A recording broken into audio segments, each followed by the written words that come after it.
Salve Roma, salve Maria, viva Cristo Rei. Hoje, como prometido, vamos falar sobre o livro de Esdras e Neemias. Vamos lá? Esdras era sacerdote e Neemias governador de Israel. Esses livros são do mesmo autor das crônicas e contam as histórias desses personagens importantes que estabeleceram a restauração religiosa e moral de Israel após o exílio da Babilônia. Cobre uma época que vai de 538 a 430 a.C. Narram a construção e a dedicação do templo, a reconstrução das muralhas e da cidade de Jerusalém. É o tempo dos profetas Ageu, Zacarias e Malaquias. Foi o renascimento do judaísmo após o exílio. A partir de Judá, que volta da Babilônia, e daí nascerá o Messias. Esses livros contêm diversos textos de arquivos, recenseamentos e documentos oficiais em aramaico, e as memórias pessoais de Esdras e de Neemias. Não há uma ordem cronológica nos relatos. O autor relata a restauração religiosa ocorrida quando Ciro, rei dos persas, autorizou em 538 a.C. aos judeus deportados voltarem novamente à Judéia. Logo que voltaram para Jerusalém, eles começaram a reconstrução do templo, mas os vizinhos hortes impediu-os de restaurar as fortificações da cidade. Foi então nomeado e empossado um governador leigo, Neemias, em 445 a.C.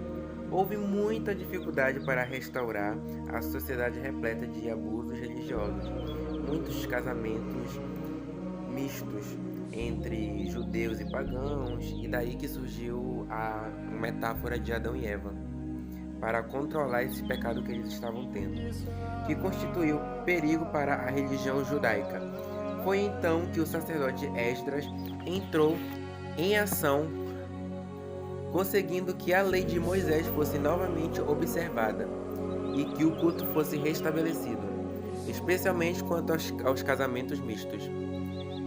Já no final do período que é descrito nos livros de Esdras e Neemias, 400 a.C., havia certa estabilidade na sociedade judaica de Jerusalém. A aliança foi restabelecida e forma-se uma comunidade religiosa. Houve um despertar espiritual e moral. A classe sacerdotal foi adquirindo influência cada vez maior. O templo e o culto voltaram a ser centro da nação. O judaísmo se refez, por isso Esdras é chamado o pai do judaísmo.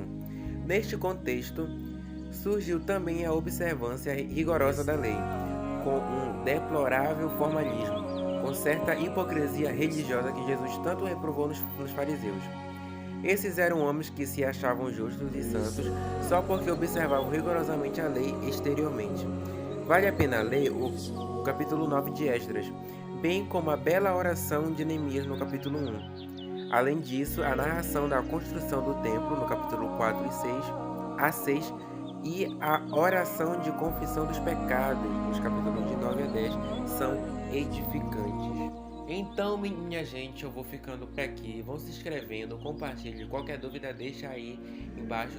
E desculpa o cenário, tá? É porque eu ainda não tenho um cenário próprio para eu gravar vídeo, mas aos poucos a gente vai crescendo, melhorando, né? E vocês aí para me ajudar compartilhando. Fiquem com Deus, que Deus abençoe vocês.